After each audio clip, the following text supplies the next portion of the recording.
Right, guys, we all know that every Nigerians today have chosen P2P, except those that refuse to tell themselves the truth.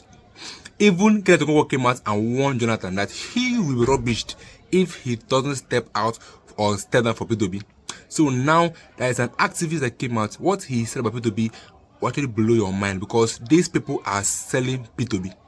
Obi have not spoken for how many days, but his name is mentioned everywhere. This should show you that somebody that people have chosen. Just watch this video to the end, then we go to views in the comment section. Trailblazer, the story of Mr. Peter Obi, Joseph Enemona Ahmed, Esquire, somebody that I'm very close to, somebody who is a man of wit and grit. Is somebody who, you know, like they say, at a time and in a world where you can count on people, where our values have become but anything to write home about, we still have people who still believe in those, what I call spiritual and natural values, those things that don't go away, those things that don't change, regardless of seasons, regardless of time, regardless of people. Nations and leaders and people come and people go. But natural and spiritual values, they never change. Integrity will always be integrity. Honesty will always be honesty. Love will always be love. Power and passion and dedication, they'll always be what they are. In terms of its implementation, they can change depending on the era that you are giving birth to. If you are born in the time of Adam and Eve, the way you would implement these values will be different as to if you're born in our generation. But the essence of what they are, they never change.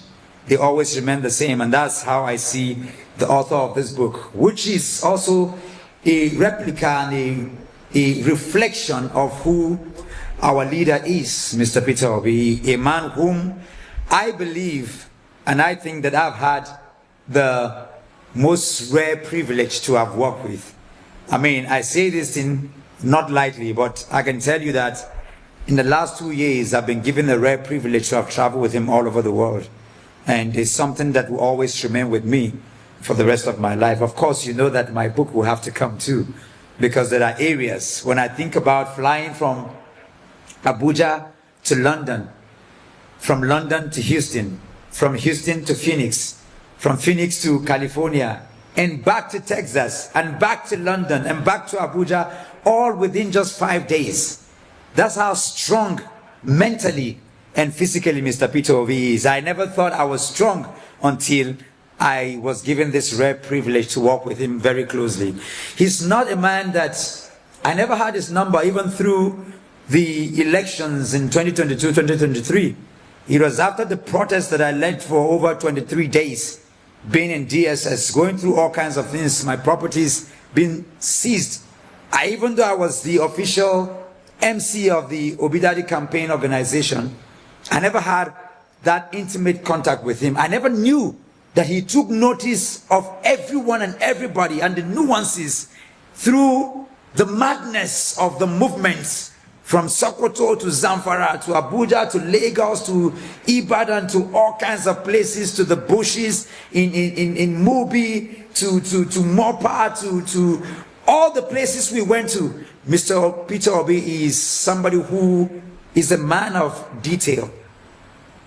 The day he was talking to me about myself, and incidentally, Aisha Yusufu was there in Lagos, I started crying because, number one, I didn't do any of the things I was doing because I wasn't doing it to Mr. Peter Obi or for Mr. Do you understand what I mean? I was doing it for the nation called Nigeria. Yes, he was the presidential candidate. Yes, he's a mentor, a father, and a leader. But I wasn't doing it. He could be the beneficiary of it, but I was doing whatever I was doing for the nation. So unlike many people, I was never entitled. I've met thousands of people across the world and nation who felt that, oh, Mr. Peter Obi hasn't gotten the attention.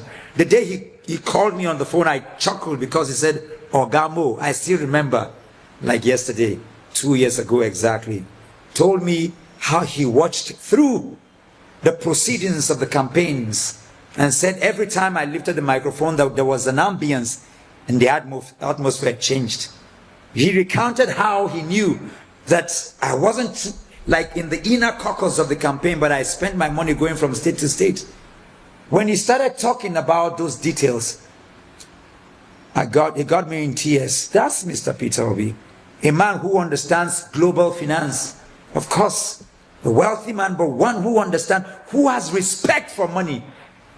A concrete trader. I haven't met anybody who understands money and finance and the economy like Mr. Peter Obi. A trader to the core.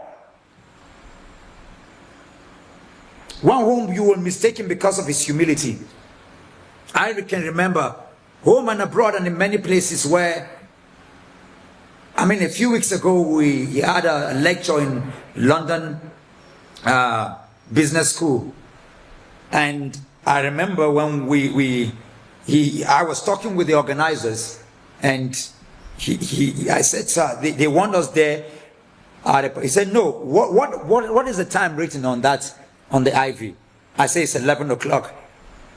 But the organizers are telling me we need to be here. No, at this particular time. He said, no, we're going to be there at the stipulated time that is written on the IV. And of course, he was there, sitting there. He comes to a meeting late, whether by flight or by anything, he sits right behind, and he insists to sit right behind.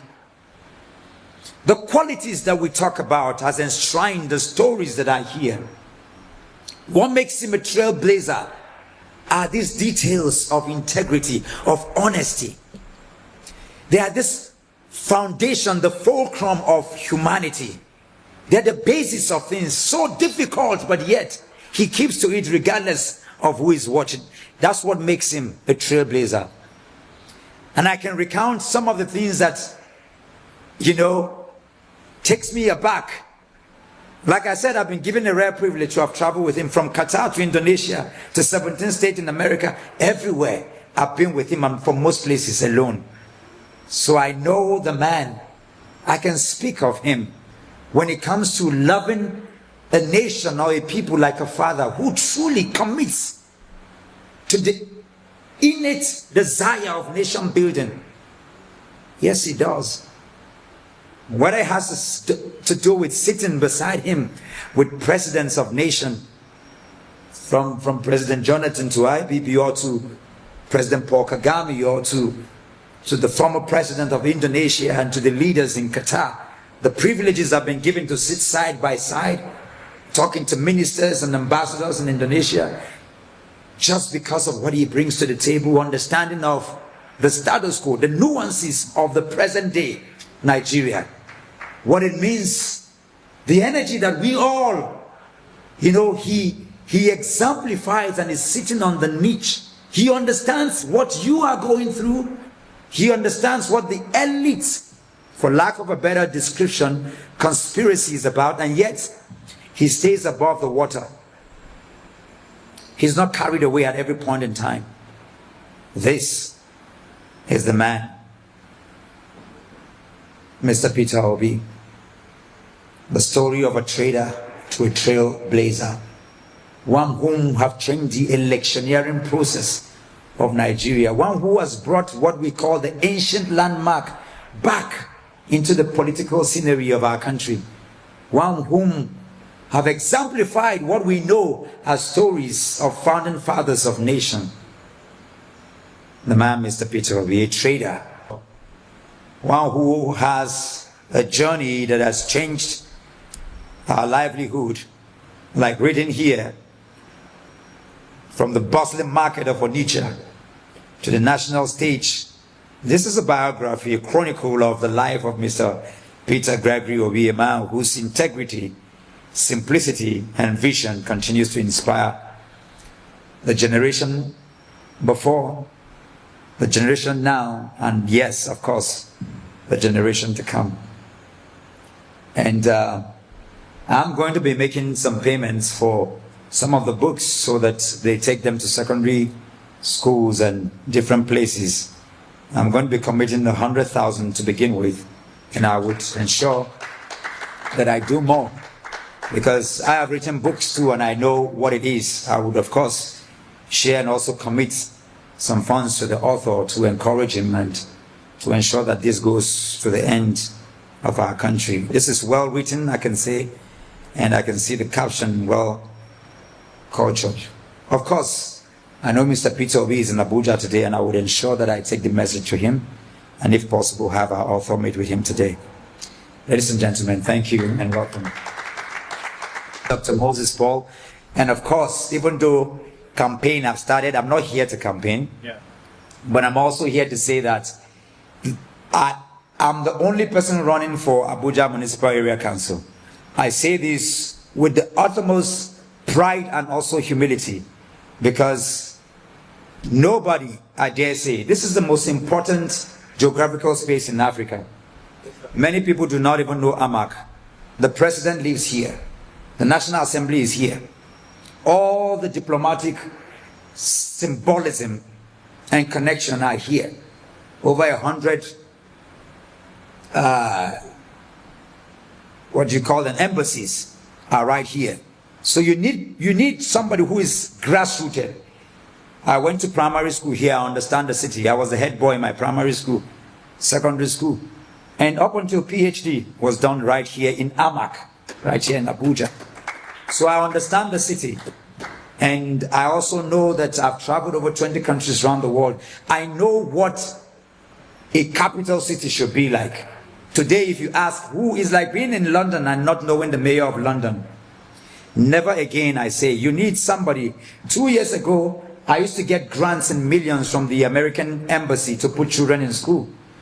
And the American ambassador confided in me. He said, Dr. Mo, what you're doing, the people who are supposed to be doing this do not even understand that we return money back every year to our home country. Nigeria is signatory to what you call the Universal Basic Education, which means that you can get money from these embassies to put children in school. From age 1 to 9 are supposed to go to school for free. But here in Amak, our children were out of school for months without the urgency of attention. Amak does not exist. People don't know the difference. No, what the president and the ministers are doing has nothing to do with the local governance. Amak is in darkness, without light, without water. Amak is dirty. I have a PhD in environmental resource planning. I set the policies of environment in Kogi State 4 or 5 years ago. I understand what it means. Waste management is a multi-billion-dollar industry. Go to Amak, what I'm talking about, city center, let your car break down in city center and see what will happen. Insecurity everywhere. And on this note, it is very sad. One of the most brilliant minds in journalism has just been brutally murdered right here in Amak without consequences. We have no local governance in Amak. This is what I'm coming to do, and there's no rhetorics. I have gone to Atlanta to bring medical equipment worth millions of dollars to renovate even the local primary healthcare center. If you go to Gowi by Tungama Adaki, I have facilitated and I've done things there and put some of the people there. I mean, the single nurse taking care of over 100 women who are pregnant. I've gone around. I understand Amak. Our primary healthcare centers don't exist. Children are out of school. Our young people have become touts and vagabonds and become miscreants. Amak is not even safe. The FCT is not safe. Energy cannot be created or destroyed. It can only be converted from one form to another. I understand the young people. I can give them jobs. I can give you a very simple example. The 100 embassies you see are 100 jobs, people that I will train. On my assumption of office, that's 100 young people that I am going to train because I understand what to do. I can crush the price of food right here in Amak. You shouldn't be hungry if you're in Amak. Amak does not even have a bakery. I can have 100,000 people working right now that can crush the price of bread. I mean, bread is 2,000. Poor people can't even buy bread in Amak. You can be hungry in Benue, in Zamfara, or in Lagos. You should not be hungry in Amak. It is the center of the country.